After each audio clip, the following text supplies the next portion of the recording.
If you have a child or a young person with a very high fever who's very sick, you'll take them to see your pediatrician. If you have a child with diabetes, you would see the pediatric hormone specialist, endocrinologist. If you have a child with severe depression or anxiety, you might see the child psychiatrist or psychologist.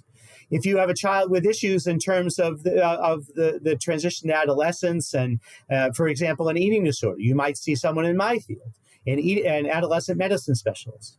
Well, if you have a child with gender issues, why are we calling the state legislature?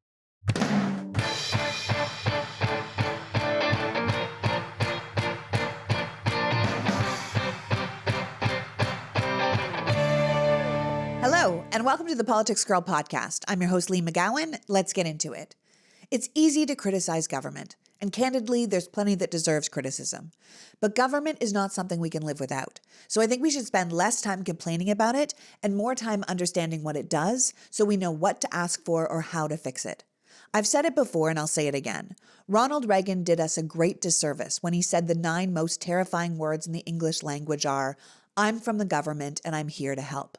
For the President of the United States to undermine the importance of government was so deeply unfortunate and honestly irresponsible. The government should be helping its people. And if you don't believe that, then I don't know what you're doing in government. So today I thought I would draw your attention to an aspect of our government that you might not know about, to show you the importance of the jobs that you might not even know exist, but affect our actual lives every day. To help me do that, I am joined by the Assistant Secretary for the Department of Health and Human Services, Admiral Rachel Levine. A graduate of Harvard College and Tulane University School of Medicine, Dr. Levine completed her training in pediatrics and adolescent medicine at the Mount Sinai Medical Center in New York. As a doctor, her focus was on the intersection between mental and physical health, helping treat children, adolescents, and young adults. Admiral Levine was a professor of pediatrics and psychiatry at the Penn State College of Medicine, and her previous posts include vice chair for clinical affairs at the Department of Pediatrics and chief of the Division of Adolescent Medicine and Eating Disorders at the Penn State Hershey Medical Center. Admiral Levine was previously the Pennsylvania Physician General and the Pennsylvania Secretary of Health.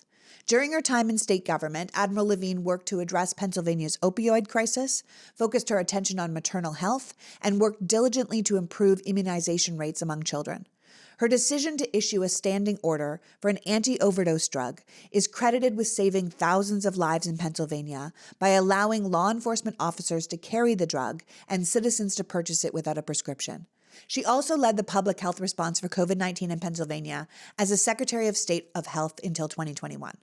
Additionally, because June is Pride Month, I also believe it's essential to mention that Admiral Levine is the first openly trans Four-Star Admiral, the first openly trans Senate-confirmed appointee, and the first openly trans Assistant Secretary of Health.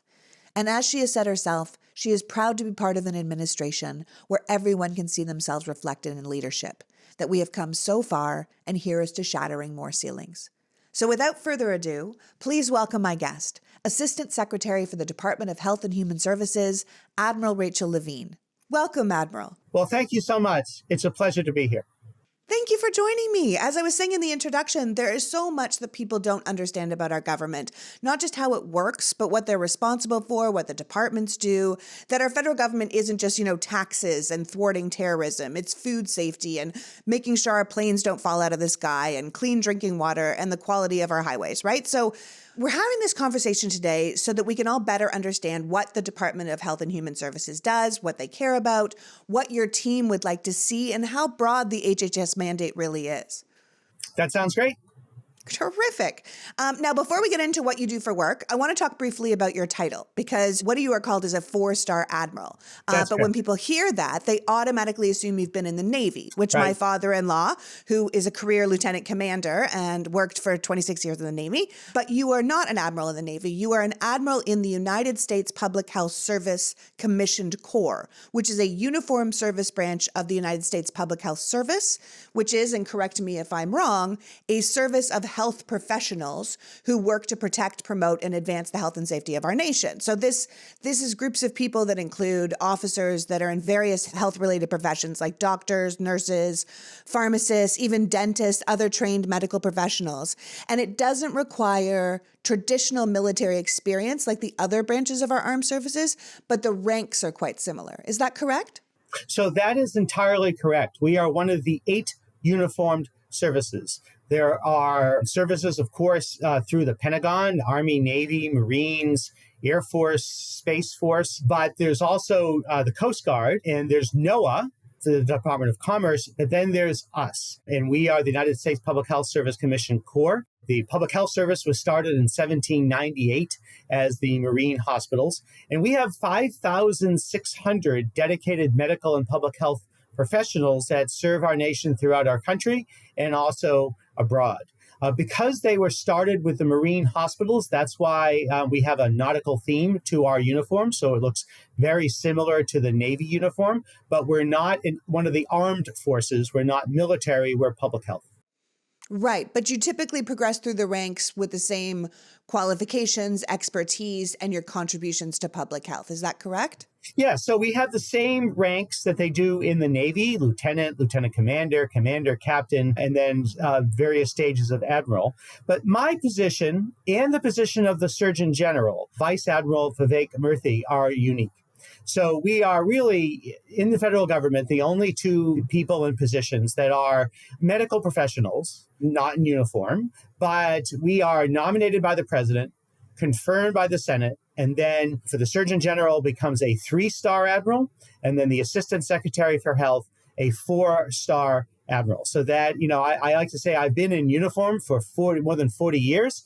I graduated medical school in 1983, so I've been in a white coat, but I have not been in this uniform. So it's a unique opportunity. This was first developed for my position in the 1960s, but it is truly an honor and a responsibility to lead the Public Health Service Commission Corps and our absolutely fantastic, dedicated officers. Yeah, absolutely. And probably because you understand it's confusing to people, you've been very clear that to draw the distinction between your appointment with the Public Health Service and a service member with the U.S. Armed Forces, because you're not an armed force, you are a uniformed, unarmed force member of the Corps. That is correct. Got it. Okay. Well, I think that's good to know because I don't think most people know that. Most people do not know that. That's right. Okay, so the Department of Health and Human Services is a division that is part of the executive branch of the government with the mission to enhance the health and well-being of Americans by providing effective health and human services while sort of fostering consistent research, up-to-date advice on those services, including like underlying medicine, public health, social services. How else would you define what HHS is doing? Well, so you have outlined our mission. So we have a number of operating public health divisions. They include divisions such as the CDC, the FDA, the NIH, and then others such as the Indian Health Service and the Health Services Resource Administration, the Substance Abuse Mental Health Service Administration, and more. And then, of course, we have human service agencies such as our Administration for Community Living, our Administration for Children and Families. Finally, there's CMS, the Center for Medicare and Medicaid Services. So this is all under the leadership of our Secretary Javier Becerra, and our Deputy Secretary, Andrea Palm, who lead us in all of those different missions. One of the things that I think is fundamental to HHS under the leadership of Secretary Becerra is that we are focused on health equity. Health equity is really fundamental to all that we are doing, whether it's public health agencies or whether it is CMS or whether it's the human service agencies that we have. For example, he's in Arizona today advocating for public health, access to healthcare, expanding healthcare coverage, reducing the cost of prescription medicines, and more. So it's a broad mission, a lot of different work that's done through HHS, and it's an honor to be a part of it. And then when you're focused on health equity, that means making sure that more Americans have access to the services that they need. Is that what you mean? Like it's not just for the rich, it's not just for these people. You're trying to focus on making sure more Americans get access to the services that we offer.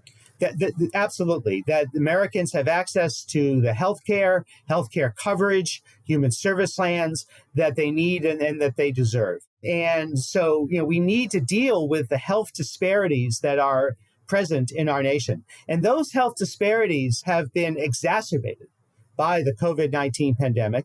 And the COVID-19 pandemic has shown us the depth and breadth of the health disparities in our nation, particularly for communities of color, the Black African American community, the Hispanic Latino community, and the American Indian Alaska Native communities, but other communities as well, the AAPI community, and, this is Pride Month, and that would include the LGBTQI plus community. Now, my office of the Assistant Secretary for Health is a little different. We're a staff division. We are part of the Secretary's office, as opposed to a separate operating division. And so the Secretary has called us the connective tissue of the department.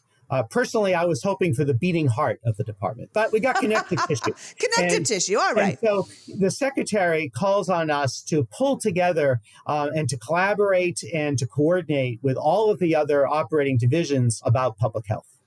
Right.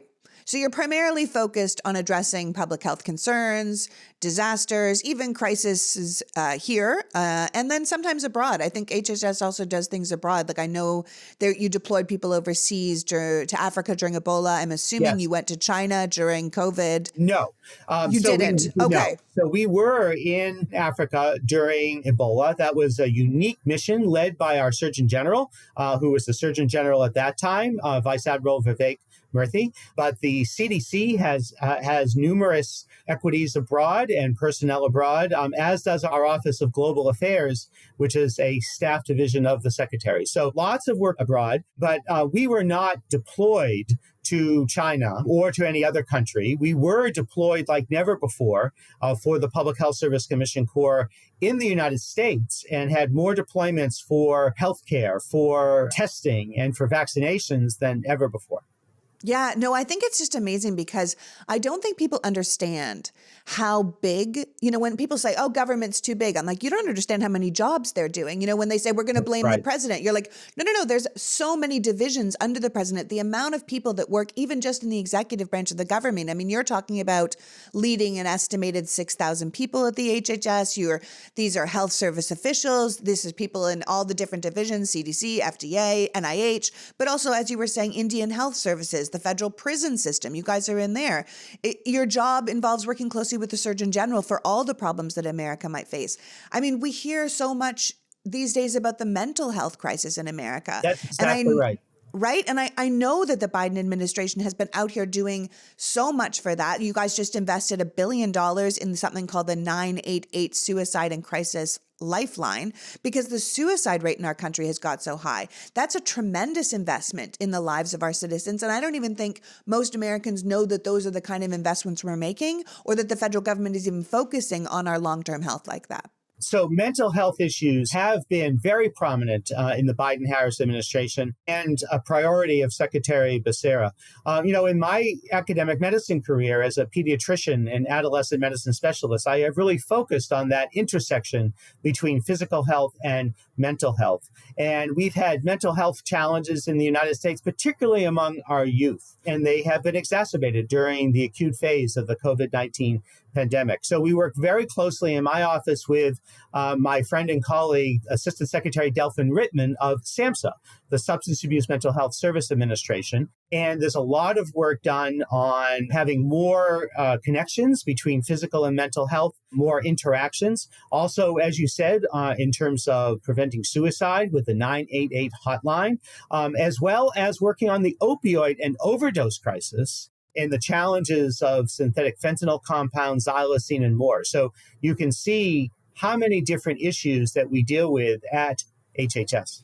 Yeah, absolutely. And I want people to know, if you go to the HHS website, it tells you all the things that HHS is working on. It's actually a very clear, well-designed website. And Admiral, I have to tell you, I often go off a little bit on good and well-designed websites because they're not all like that. And yours is excellent. It goes everything from healthcare insurance options to poverty guidelines to mental health information. There's information on the Head Start programs, the school readiness programs. You guys are out there dealing with things like assistance for needy families, child support for people that need it, who have children but don't have the services they need. You give the public information about food and drugs or medical devices that might be flawed or have been recalled. HHS has a program to help people prepare for natural disasters, to respond to them, public health emergencies. You guys even have an entire team just devoted to doing research so that we can better understand how to serve the community with the most up-to-date information. I don't think people understand how much is actually there at their fingertips, because I know that I was looking through your website and I thought, why am I not following this website? And then I went to your Twitter feed and I thought, well, look at all this information. You're giving me information on everything from HIV to bullying, right? Like there is so much there for people to have access to. And the government has set it up to make it more accessible to us. And yet we don't even know to look there. Right. So you're exactly right. There's a lot of time and effort on public health communications, but human service communications about access to healthcare. And our website is critically important, as well as the feed on X, formerly known as Twitter. Yeah, absolutely. I mean, you even have info on how to build an emergency kit for hurricane season for all the people That's that right. are coming into that, right? Like, people don't know that you guys are giving that access, and I think it's important that we do. I also think it's important that people understand how big the mandate for HHS is, right?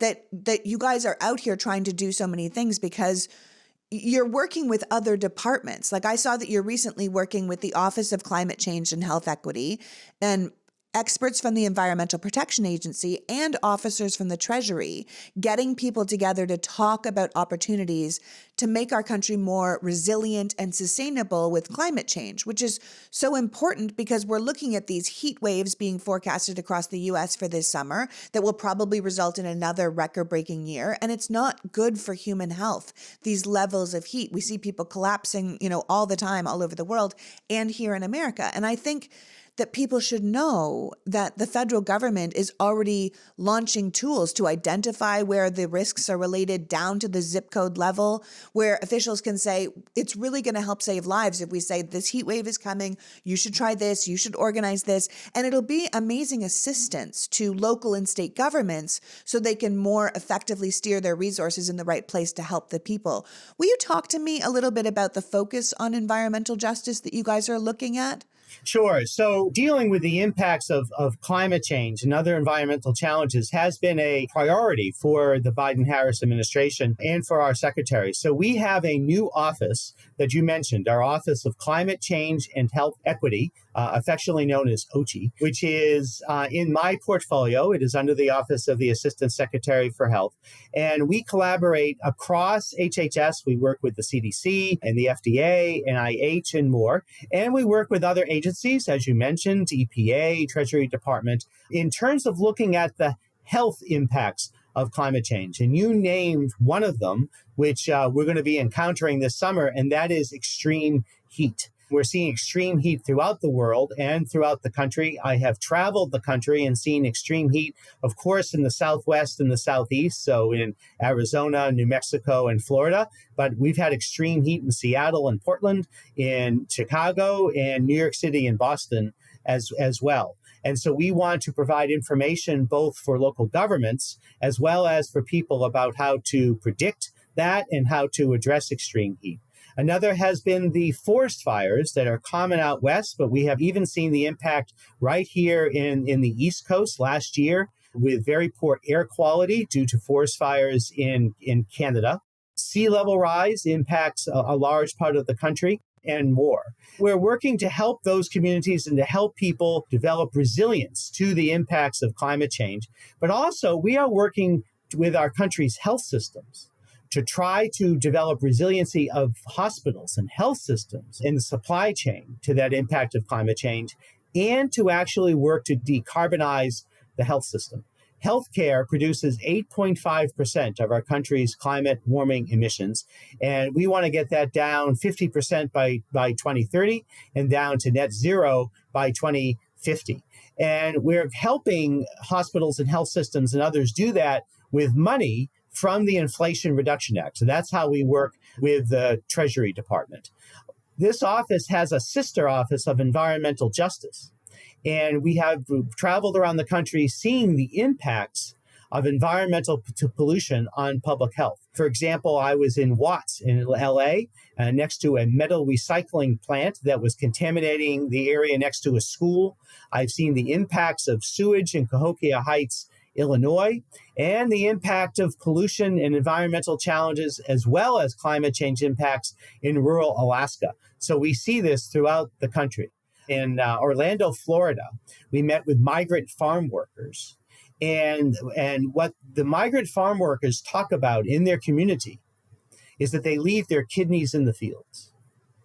They leave their kidneys in the fields. They have very high rates of kidney damage and kidney failure because of contamination and pesticides that are used, as well as the impacts of extreme heat and dehydration. So these are challenges that we face throughout the country, and our offices of climate change and health equity, as well as environmental justice, are really concentrating on these health impacts that we are seeing.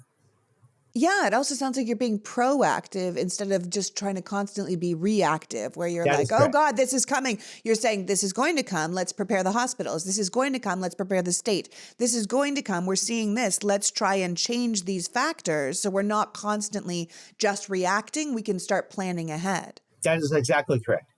That's great. I mean, and you mentioned, I think we need to remind people that a lot of this can be paid for by the already implemented climate policy that was included in the Inflation Reduction Act, which we passed. That is correct. And so we really want to help businesses, hospitals, healthcare businesses, and others in the healthcare system access the money in the Inflation Reduction Act in order to fund these type of programs. Yeah, and it must be quite frustrating when you find yourself butting heads against people who still to this day, when 98% of publishing scientists are telling us the exact opposite, that climate is just weather and nothing needs to be dealt with and we've had storms our whole lives. It must be very difficult when you're like, no, we can see the science. We know the way it is. What we want to do is solve the problems to help the health of Americans. Well, we are trying to educate everyone in America about the challenges posed by climate change on health, as well as other environmental challenges. And so we're going to keep working to educate people about this and then working to address it. That's great. Now, I know your department is also working really hard on hunger and nutrition. Yes. And I remember how amazing it was during the pandemic when the Biden administration was able to pass that childhood tax credit with the 117th Congress, which lowered childhood poverty by 40% and really making sure so many more children weren't going hungry. And now that expired, and I know we're hoping to get it back with the next Congress. But what are the programs that you're excited about right now when it comes to hunger and nutrition? Well, I don't know about you, but I am totally ready for summer. My skin, however, is another story. It is both oily and dry. It burns easily, and honestly, I have to be really careful with it. Which is why I'm pleased to have OneSkin, since all of their products are created by skin longevity scientists and backed lab and clinical studies, so you know that they work. OneSkin's OS1 peptide, which is the ingredient that targets the zombie cells that cause lines, wrinkles, and sagging skin, is scientifically proven to reverse skin's biological age at the cellular level. So whether you're laying out on a beach or hiking or heading out on vacation, OneSkin's OS1 powered sunscreens block UV rays while targeting the UV-induced skin aging you already have.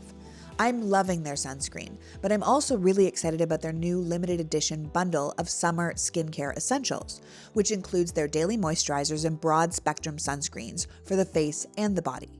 They're doing really cool work at OneSkin, not just providing a temporary reduction in the visible signs of aging, but treating the root causes of aging. It's no wonder OneSkin was named to Fast Company's list of the world's most innovative companies of 2024, a group that includes the top companies making a positive impact in the world. OneSkin is more than skincare. It's about skin longevity, targeting the root causes of aging to help you look and feel your best at every age. Get started today with 15% off by using the code PoliticsGirl at oneskin.co. That's 15% off at oneskin.co with the code PoliticsGirl. And after you purchase, they'll ask you where you heard about them. Please support the show and tell them we sent you. It's time to expect more from your skincare routine. Invest in the health of your skin with OneSkin.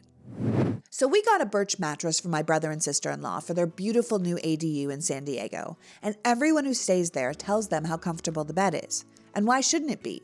Birch mattresses are stylish, comfortable, non-toxic mattresses made in America and crafted with natural and organic materials that have been sustainably sourced. Birch only uses the finest quality materials like organic fair trade cotton, organic wool, and natural latex. Constructed with non-toxic materials and focus on breathability to keep you cool at night. Unlike synthetic mattresses, the wool in Birch mattresses make them hypoallergenic. So if you want to enjoy a deep and restful night's sleep, consider getting a new mattress from Birch. Birch knows there's no better way to try a new mattress than by sleeping on it, which is why they offer a 100-night risk-free trial to try out your new mattress and see how your body adjusts. And if you do love it, they believe so strongly in the quality of their product that each mattress includes a 25-year warranty. Birch mattresses are shipped directly from the manufacturer to your home for free. The mattresses come rolled up in a box, and according to my brother-in-law, they are super easy to set up. So give Birch a try. Right now, Birch is giving 20% off all mattresses and 2 free EcoRest pillows at birchliving.com/politicsgirl. That's Birch, BIRCH, living.com/politicsgirl. Sleep better with Birch. PoliticsGirl has a new sponsor, Lumen. Lumen is the world's first handheld metabolic coach. It's a device that measures your metabolism through your breath. And on the app, it lets you know if you're burning fat or carbs, gives you a tailored guidance to improve your nutrition, workout, sleep, and even stress management. My husband was so psyched to get Lumen as a sponsor because he's wanted to try one for so long, and this finally made him pull the trigger. All you have to do is breathe into your Lumen first thing in the morning, and you'll know what's going on with your metabolism, whether you're burning mostly fat or carbs. Then, Lumen gives you a personalized nutrition plan for the day based on those measurements. You can also breathe into it before or after workouts and meals, so you know exactly what's going on in your body in real time, and Lumen will give you tips to keep you at the top of your health game. Now, I should be using it, but I don't have the time to learn a new thing. Sean, on the other hand, is an athlete who has been completely laid out with 2 back surgeries and a foot surgery over the past 2 years, and he is desperate to get back into peak condition, and he loves top-of-the-line tech. So, win-win. At the end of the day, your metabolism is at the center of everything your body does. It's your body's engine and how your body turns the food you eat into fuel and keeps you going. Optimal metabolic health means easier weight management, improved energy levels, better fitness results, and better sleep. So if you want to join Sean and take the next step to improving your health, go to lumen.me/politicsgirl to get 15% off your Lumen. That's lumen.me/politicsgirl for 15% off your purchase. Thank you, Lumen, for sponsoring this episode and getting my husband back to where he wants to be. What are the programs that you're excited about right now when it comes to hunger and nutrition? So one of the offices in my portfolio is our Office of Disease Prevention Health Promotion, and they are focused on food and nutrition security, as well as food is medicine. Food is medicine. And so we work very closely with the USDA, the United States Department of Agriculture, again, trying to break down silos across the administration on many different issues that involve nutrition education, medically tailored meals, and addressing hunger, as you mentioned. So, for example, the Nutrition Guidelines for America is usually split between USDA and my office, and every 5 years, a different office has lead. So the Nutrition Guidelines for America for 2025 is being led through our office with close work with the USDA.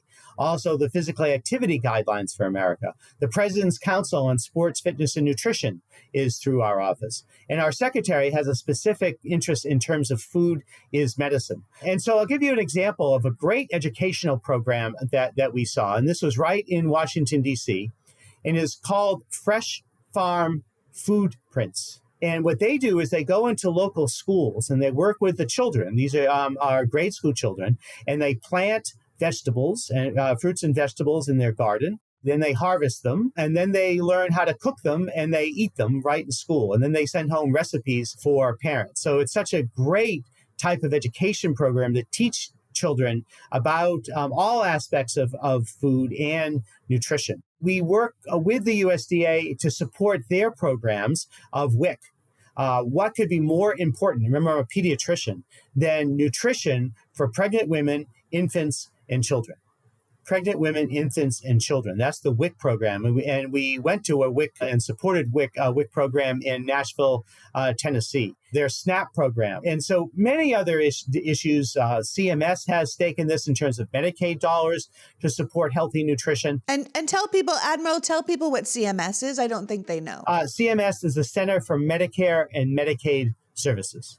And so some states have a special program to use Medicaid dollars to support nutrition. So that's a real new innovative approach that is being supported by the Center for Medicare and Medicaid Services, which is one of the important programs at the Department of Health and Human Services. So you're acknowledging that food, you're saying here's a Yes. Medicare program, which is for health, Medicaid, but food, yes. Medicaid program, which is for health, but food is part of that. Food is part of that. Food is medicine. We can prevent and treat many chronic diseases such as obesity, hypertension, diabetes with food. We can prevent those diseases and we can treat them with food is medicine programs.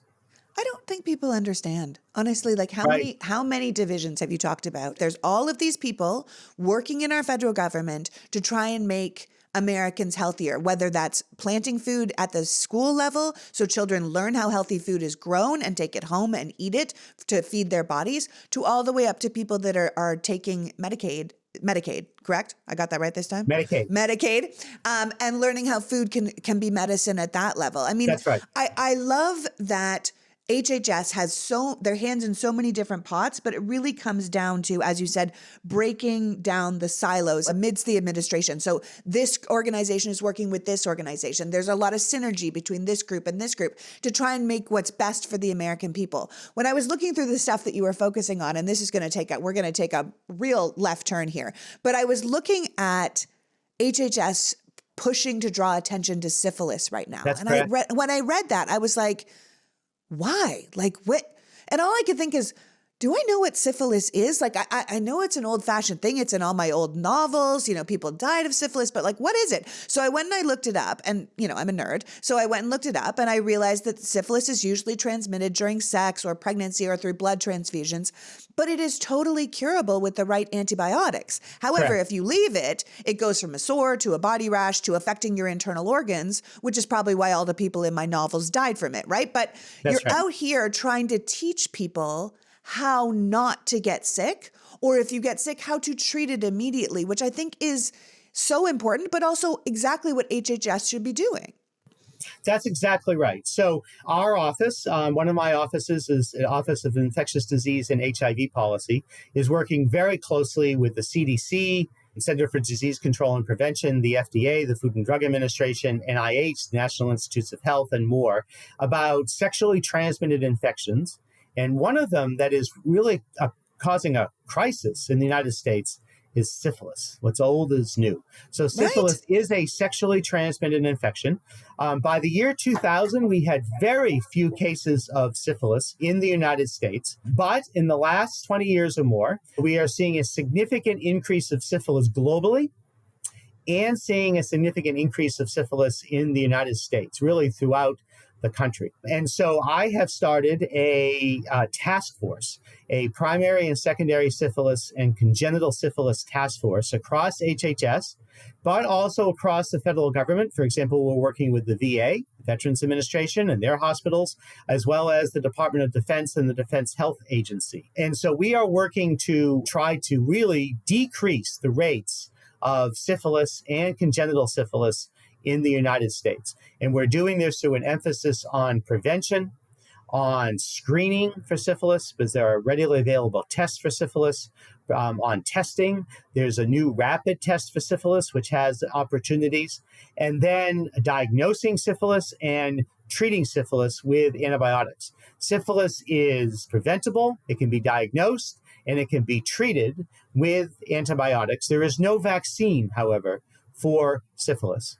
We're also emphasizing syphilis as a health equity issue.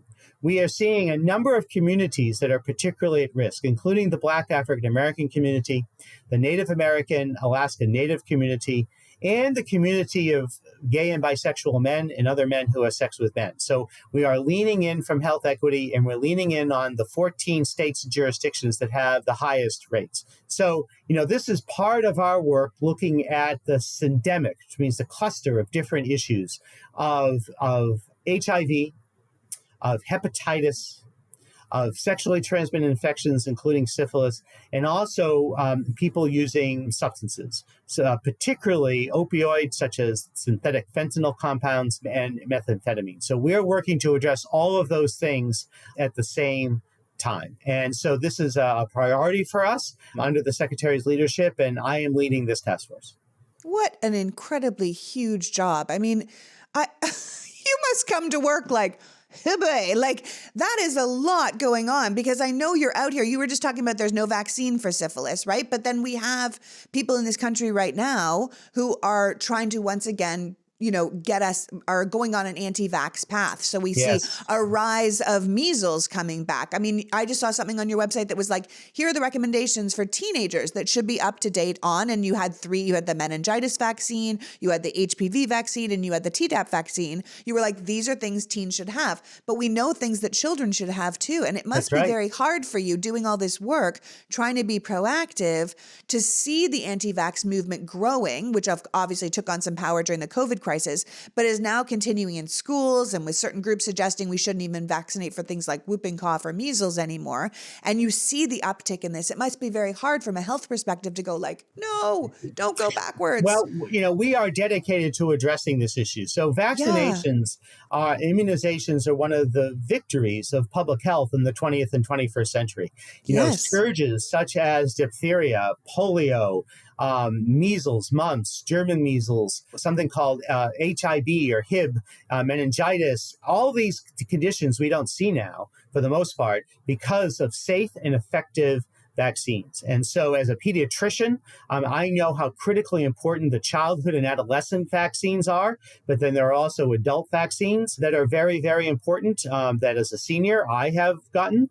And then also the issues of the yearly influenza vaccine, the yearly flu vaccine, and now the COVID-19 vaccines. These are safe and effective immunizations, and it is critical that children, teenagers, and adults get this to protect their public health, to protect their health, and the health of their family and their communities. And so we need to work against this disinformation and misinformation that is being spread about these vaccines, and to emphasize these basic public health measures that have been so helpful throughout the 20th and now the 21st century. Sure. That is sure true. Absolutely. But I understand the concern because you start hearing all the nervous. And I remember when my son was really little and I called my pediatrician and I was like, should I be getting these? Like, is this? And he was like, absolutely. You need to be doing it. It's what you need to do for public health. And we have done it all the way along. And I could not, our family is, knock on wood, very, very healthy in those departments, which is wonderful. I just want to emphasize this is basic medical practice and basic public health, which really should be supported by everyone in the medical field and in the public health field. And so, I certainly decry the misinformation and disinformation that some people talk about. Yeah, it's got to be incredibly frustrating when you know what you know to hear that. Absolutely. Now we're going to turn. It is Pride Month, of course. And since you are the first openly trans Senate-confirmed secretary in the federal government, can we talk a little bit about LGBTQIA plus issues? Absolutely. And happy Pride. Yay, happy Pride! Your pinned tweet for Pride is that Pride reminds us that your community is strong and resilient and powerful, and you fight hate with love. And shortly after you were confirmed to your position, you told NBC that the LGBTQ youth were at the forefront of your mind when it comes to addressing health disparities in the United States. Now, that makes real sense to me, but would you mind expanding on that a bit for our audience? Sure. So, we have made so much progress for the LGBTQI plus community in so many parts of the country and in the world. But right now, we are seeing a backlash. We are seeing pushback against the LGBTQI plus community, particularly vulnerable transgender youth, their families, and their medical providers. So we need to really work to empower LGBTQI plus youth and their families as well as adults. So we have done a lot of work under the president's leadership, who has signed a number of executive orders supporting the LGBTQI plus community. So at HHS, we have worked to safeguard youth from the harms of conversion therapy. We've enacted policies to protect youth in the foster care system, as well as runaway and homeless youth. We had talked about the 988 line, and there's a dedicated LGBTQI plus subnetwork if they dial 3. We have a new sexual orientation and gender identity data action plan, and more. So we are looking to support the LGBTQI plus community under Secretary Becerra's leadership, President Biden, Vice President Harris, and really to work for health equity, to deal with health disparities for the community. Yeah, and we should understand that these communities, particularly the children in these communities, experience higher rates of bullying, of suicide, of discriminatory policies, of isolation. And of course, we see things in states like Florida with the Don't Say Gay bill, That's or right. all gay teachers are groomers, or suggesting hospitals don't have to treat gay people, or recommending that the government should remove children from the homes if they are trans or if their parents are trans. We look at Texas and we see them pushing to investigate parents or doctors who provide gender affirming care to children, pointing out that these policies are not based at all in public health, but in politics. And you've been incredibly vocal about encouraging people to contact the Office for Civil Rights or your own office to provide support against these types of discriminatory bills, or if they can't get the health care they need, or if they can't get the services they need. Because as you've pointed out, it's policies like these directed at the LGBTQ community, but again, particularly at LGBTQ youth, that makes them way more likely to experience medical distrust or to not seek medical care when they need it. So that's exactly right. That's exactly right. So, for example, HHS recently had a new rule with our Office of Civil Rights under what is called Section 1557 of the Affordable Care Act, or Obamacare, which clarifies that sex discrimination in healthcare includes sexual orientation, gender identity, and sex characteristics. And so we want everyone to be able to get the health care that they need and deserve. But you are entirely right about a number of states in our country that have passed really regressive and harmful laws and taken actions that are really harming and putting young people, as well as their families, at risk. And one example of this is about transgender medicine for youth and adults. Transgender medicine, sometimes called gender affirming care, is essential health care. It actually is mental health care, and it quite literally can be suicide prevention care. It is based upon decades of study, and it is an evidence-based standard of care treatment. And so we have to get past the stigma about the LGBTQI plus community and just demonstrate how challenging these laws are for young people in many parts of the country. But it's also impacting their families, and it's also impacting their medical providers, many of whom work at children's hospitals. So we're going to do everything we can at HHS and in the Biden-Harris administration to support these young people and their families and their providers. Yeah, I think people get confused when they hear gender affirming care because it's been equated so incorrectly many times with like, we're just going to do surgery on these kids, or we're just going to throw a bunch of drugs at these kids, and we're going to do irreversible damage to children. And it's child abuse, which of course is all incorrect. Would you mind just explaining to people what gender affirming care is, just so they have a sense of the realness of it? Sure. Well, again, gender affirming care is working with a young person or an adult, right? So this is for teens and adults, with medical providers and psychological providers, for a young person under 18 with their family, working to find the right protocol for them. It is based upon a standard of care treatment, which is evidence-based and has been being done for a number of decades now. It continues to evolve and change, as all medical care continues to evolve and change with more research. We treat as all diabetes, science does. Science does. We treat diabetes much differently now than we did 10 and 15 years ago. And again, it's done by medical experts at children's hospitals. So let me give you an example. If you have a child or young person with a very high fever who's very sick, you'll take them to see your pediatrician. If you have a child with diabetes, you would see the pediatric hormone specialist, endocrinologist. If you have a child with severe depression or anxiety, you might see the child psychiatrist or psychologist. If you have a child with issues in terms of the transition to adolescence and, for example, an eating disorder, you might see someone in my field, an adolescent medicine specialist. Well, if you have a child with gender issues, why are we calling the state legislature? You're going to see the same medical providers at the same children's hospitals that are seeing these other children. So I have stood with Dr. Jesse Ehrenfeld, the president of the American Medical Association. We were at a conference together saying the same thing. Why is our states getting involved between a young person, their family, their parents, and their doctor? So, this is being done, as you mentioned, for ideological and political purposes, and it is harming young people. We know that transgender young people right now in the United States have higher rates, as you mentioned, of depression, anxiety, suicide, but there's nothing inherent with being LGBTQI+. There's nothing inherent with being transgender that would predispose that. It is the harassment, the discrimination, and the bullying that they receive, which is being exacerbated by these laws and actions that can lead to negative health outcomes. Young people who have evidence-based care and are supported by their family and community who are trans or LGBTQI+, have great mental health outcomes. And so we need to continue to push back against these laws and actions.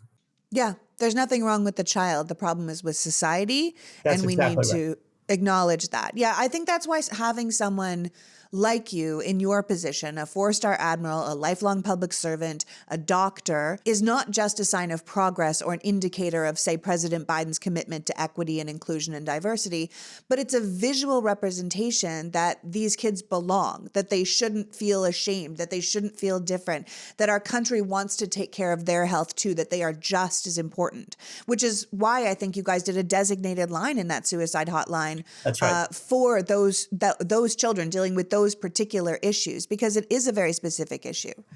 And the president and the vice president have specifically spoken out of their support for the LGBTQI plus community broadly, transgender people, and particularly these vulnerable transgender youth. If you think of what is called the social determinants of health, those other social factors that impact health, such as we've been talking about nutrition and the environment, but also economic opportunity, transportation, housing, and more. The legal and political climate of the state that you live in is itself a social determinant of health in terms of the accessibility of transgender medicine. This is a health equity issue. If you live in Texas or Florida or Mississippi or Missouri and you have means, you can go to a children's hospital at another state. If you don't have the means to go to that state, then you're going to be out of luck. And so this is a very important health equity issue. And I have been to these areas. I have been to, actually, even this year, Austin and Dallas in Texas. I've been to Nashville, Tennessee.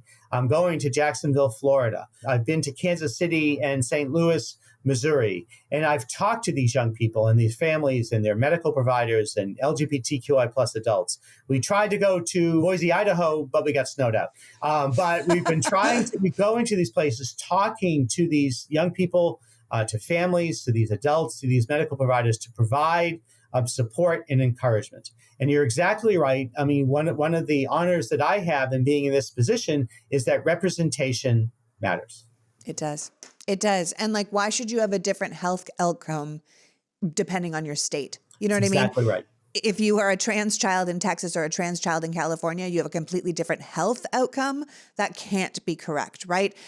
I think the point is that this administration that you work for, the Biden-Harris administration, respects the community and they have their back, which is exactly what everybody deserves from their government. It shouldn't matter what community you sit in, what color you are, what religion you are. Your government should have your back and should want you to be thriving. I mean, life, liberty, and the pursuit of happiness, that life part is really important. Well, it's so interesting you said that, because I actually gave a commencement address at the University of Pittsburgh School of Public Health emphasizing life, liberty, and the pursuit of happiness, and emphasizing that aspect in terms of a program that we call People and Places Thriving. We want people and places to thrive throughout our country. And this is actually a program we can emphasize maybe at a different on a different broadcast about working across the federal government, many different agencies on economic opportunity, on transportation, housing, the environment, nutrition, what we call civic muscle, to help all people in our country, in our country, in all places of our country to thrive. Yeah. Shouldn't that be what we want from our government? That's I always exactly say, right. if we elect the right people, government truly can be a force for good. Well, we are dedicated to this program of people and places thriving. That's amazing. I want to thank you so much for joining us Thank today, you. Admiral. You're clearly doing such important work for the American people. It can't be easy trying to be the first openly trans person in your position. As Michelle Obama, I just finished her book, The Light We Carry. And she said sometimes being the only, meaning the only person in the room who is exactly like you, can be a difficult road because you're aware of how important it is that you're there, but it also can be a bit lonely and a bit of a responsibility to feel like you essentially have to be perfect so the people that come after you have an easier time. And I just want to say thank you. Thank you for being a trailblazer. Thank you for showing us what a real representative government looks like. And I just thank you for doing your job to try and keep us all healthy. It's very kind of you. Thank you very much. It was a pleasure to be here. Absolutely. Now, please tell people before you go how they can follow your work and the work of HHS so they can stay healthier in this country. Well, so you can follow us on X, formerly known as Twitter, at HHS-_ASH, ASH, which stands for Assistant Secretary for Health. We have a Pride Month video series on YouTube, and hhs.gov is the general website. And I go travel the country, and so looking forward to seeing everyone. I mean, ultimately, the goal here is to build a healthier America. I don't think people realize that is something the government is actually focusing on or responsible for. But I hope they can see now through this conversation the importance of putting the right people in government so that you guys can really keep doing this good work. Well, thank you so much. And thank you for your work and your outreach. You're welcome. Keep it up. And Bye-bye happy Pride. Happy Pride. So that was Admiral Levine of the HHS, reminding us once again that if you put the right people into government, government can really be a force for good. That when it comes to our health, we have to be proactive, not reactive. And we need our public agencies out of their silos and working across specialties to keep us as safe and healthy as possible. That health equity is essential. That we shouldn't have different health outcomes depending on which state we live in. That we all deserve to be thriving, and we deserve a government who believes that. I want to thank Admiral Levine for joining us today and you for caring enough about our democracy to be here. Now go check out HHS online or on their socials. You won't believe how much they're doing for us. Until next week, PG out. The Politics Girl podcast is written and performed by me, Lee McGowan, in partnership with the Meidas Media Network and produced and edited by Happy Warrior Entertainment. All rights reserved.